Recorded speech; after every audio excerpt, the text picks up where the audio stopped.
रक्षाबंधन पर बहन को भाई के घर जाना चाहिए या भाई को बहन के घर आना चाहिए? जाने नियम। रक्षाबंधन को लेकर अक्सर भाई बहनों में इस बात को लेकर नोक-झोंक हो जाती है कि किसे किसके घर जाना चाहिए। लेकिन क्या आप जानते हैं कि आपकी इस कन्फ्यूज़न का जवाब शास्त्रीय नियम और रक्षाबंधन की कथाओं में छिपा हुआ है?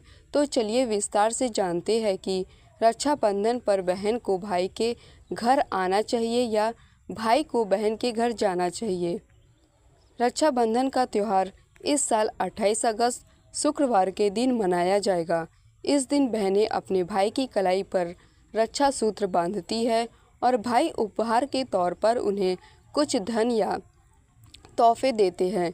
हालांकि रक्षाबंधन पर पास आते आते अक्सर भाई बहनों की इस बात पर नोक-झोंक हो जाती है कि किसको किसके घर पर जाना चाहिए।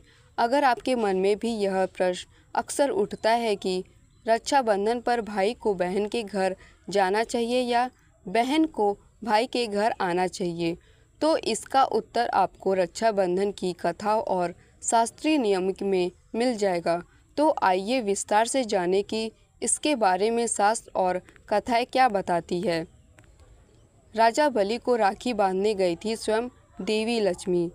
कथा के अनुसार एक बार राजा बलि ने यज्ञ का आयोजन किया। तब उनकी परीक्षा लेने के लिए विष्णु जी ने वामन अवतार लिया और दानवीर राजा बलि ने 3 पग भूमि मांगी। वामन अवतार ने 2 पग में ही पूरी धरती और आकाश नाप लिया। तीसरा पग रखने के लिए राजा बलि ने अपना सिर आगे रख दिया। तब उन्होंने विष्णु जी से कहा कि प्रभु, अब मेरे पास कुछ नहीं बचा, आप मेरी विनती स्वीकारें और मेरे साथ पाताल चले। भगवान विष्णु को अपने भक्त की बात माननी पड़ी और वो बैकुंठ छोड़कर राजा बलि के साथ चले गए।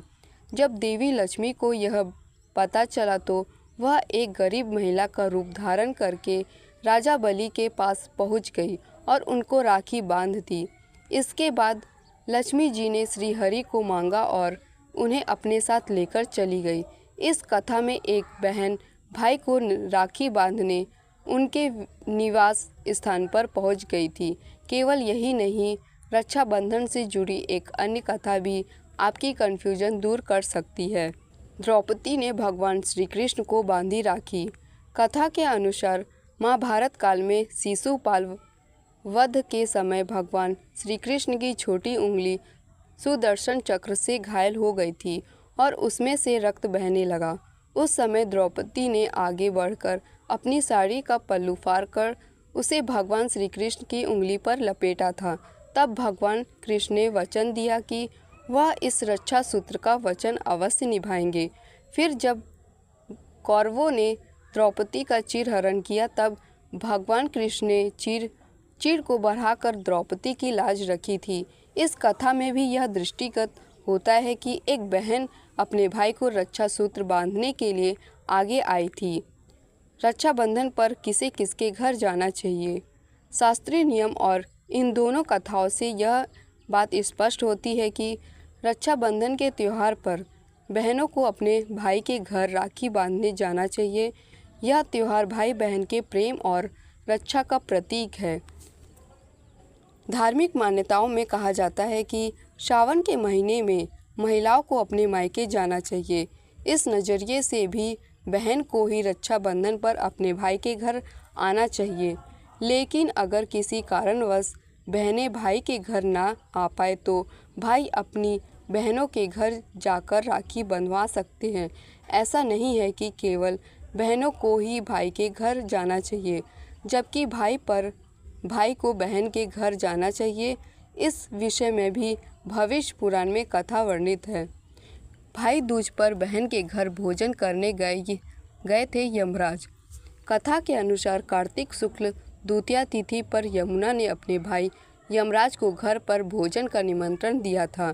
तब वो भाई दूज के दिन यमुना के घर गए और वहां अपनी बहन के हाथ से अन्न ग्रहण किया।